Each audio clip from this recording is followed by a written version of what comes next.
O que você, na sua avaliação, né, enquanto especialista em segurança, o que você vê, quais seriam as implicações, os riscos, né, de conceder um dado tão sensível quanto a íris para uma iniciativa privada? E sem regulamentação ainda, né? Que é uma coisa nova. O que a WorldCoin está fazendo é muito severo, porque a íris é um dado pessoal sensível, né? Esse processo computacional de transformar cada íris numa imagem computacional, que cada cor especificamente representa um número, isso gerar um identificador único para cada pessoa, isso gera um dado pessoal imutável, né? Então a pessoa não pode trocar de olhos, né? Diferentemente de outras informações digitais na qual é possível gerar as modificações. E vale dizer um pouco do contexto dessa empresa, né? O que a Tools for Humanity quer fazer é se tornar um autenticador global de diferenciação entre robôs e máquinas. Então, ela projeta esse mercado no futuro. Mas faz isso de um modo muito perverso, né? Porque, primeiro, não oferece um consentimento livre, específico e inequívoco, que é um direito básico de acordo com a Lei de Dados Pessoais, e é perverso do ponto de vista social, né? Porque oferece estímulos para que pessoas mais simples, mais humildes, façam essa cessão de dados sem oferecer informações claras do que está em jogo. Isso pode ser visto até como uma violação de direitos constitucionais, né? Porque você acaba aprofundando as desigualdades entre as pessoas. Além disso, tem um terceiro efeito que esse mercado tem gerado, que é fazer com que as pessoas fiquem mais aptas a ceder qualquer tipo de informação para qualquer empresa, né? Que ela tem pouca informação sobre qual que é a finalidade. E isso pode gerar um incentivo muito grande, Camila, para, por exemplo, cessão de dados para bets e para outras empresas que têm finalidades obscuras. Então, a escala da operação da Tools for Humanity importa muito, porque é uma escala global. O modo como eles são indiferentes às leis gerais de proteção de dados pessoais importa muito, porque conscientemente eles estão fazendo uma opção de oferecer poucas informações, isso pode configurar vício de consentimento, e também o caráter, né, de desigualdade que pode ser aprofundado em países como o Brasil do sul global nesses mercados. Então, essas são as três dimensões que a gente tem analisado do ponto de vista das violações de direitos. Eles querem fazer um sistema no qual a autenticação da íris, né, funciona como uma verificação de prova de humanidade, de que você é um ser humano vivo. Então, o escaneamento ele verifica por raios infravermelhos se esse olho é um olho que está vivo, que tem corrente sanguínea, e ele também faz a identificação da imagem computacional representativa dessa íris. O que eles querem fazer é associar esse identificador único, que é depois criptografado, a uma carteira digital virtual. E aí depois, se você for oferecer, se for fazer algum serviço, por exemplo, daqui 10 anos, for abrir uma conta num banco digital, esse banco digital pode pagar uma taxa para essa empresa para saber a Camila é um robô ou uma pessoa. E aí a empresa vai vender a autenticação de que você é um humano.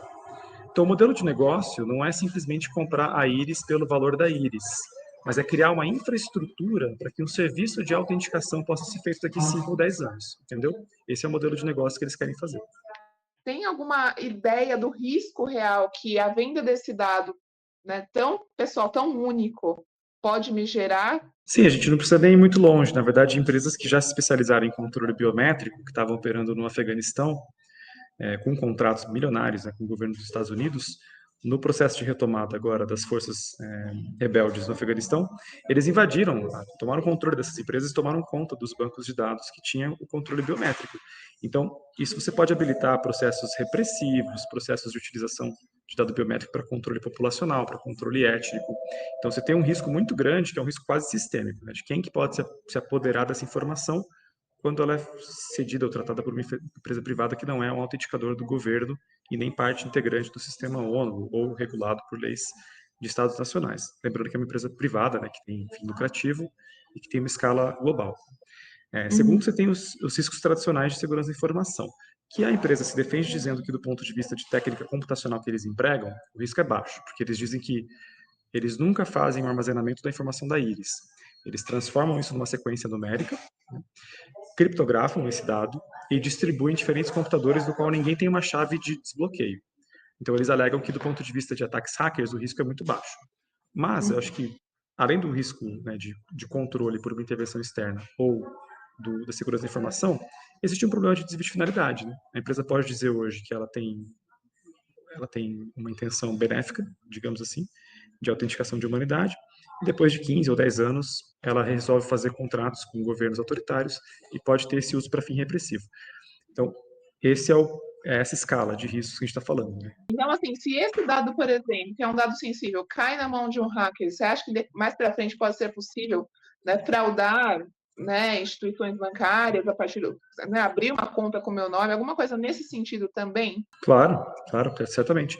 Suponha que hoje, por exemplo, os bancos privados eles se valem de sistemas de autenticação feitos pelo SEPRO, pelo GovBR, certo?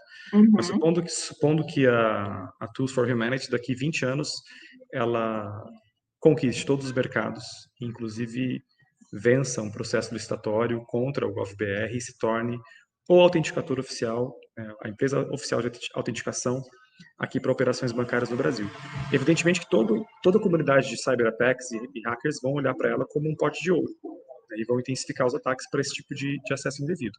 E vão tentar usar isso para ampliar golpes com a população. Com um problema grave, né, Camila?